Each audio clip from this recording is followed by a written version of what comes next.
Konde Boy Harmonize tutakufuatilia. Unajua kuna muda ukiwa umekaa unasikiliza nyimbo za Harmonize bana, kuna muda tu unadua wewe mwenyewe unasema huyu mshikaji amefikiria nini kuandika hii mistari. By the way, one of my favorite line kutoka kwenye ngoma yake Beautiful ambayo ameitoa masaa kadhaa aliyopita ni hapa tu sehemu hapa. Kipande kichache sana ndo kimefanya nimependa huu wimbo. Since I ever met you, they say I look so mature, baby. Hapo tu, na ni mimi, sio wewe wala sio mtu mwingine. Hebu sikiliza hapa. Yani mimi hapo tu ndo pana ubamba na kukonga moyo wangu.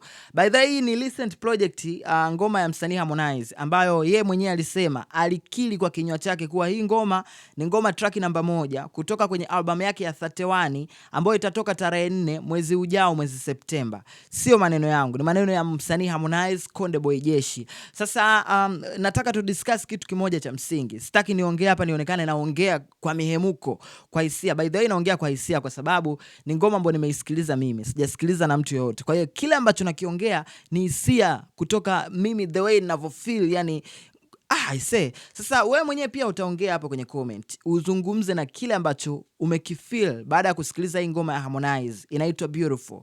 Hii ngoma bana, kwa wale ambao wapenzi wa kusikiliza Afrobeat mtakuwa mnanielewa. Kuna namna Harmonize sound yake ni uniqueness kabisa. Yani kama wewe ni mpenzi wa kusikiliza nyimbo za wasanii kutokea Nigeria, wasanii wengine pia nje ya Tanzania, utakuwa unanielewa namna ambavyo ile feeling ambayo waga tunaipata kwa wale wasanii. Kuna namna Harmonize sasa ana feeling yake ya tofauti, yani anafanya muziki huu wa bongo flavor.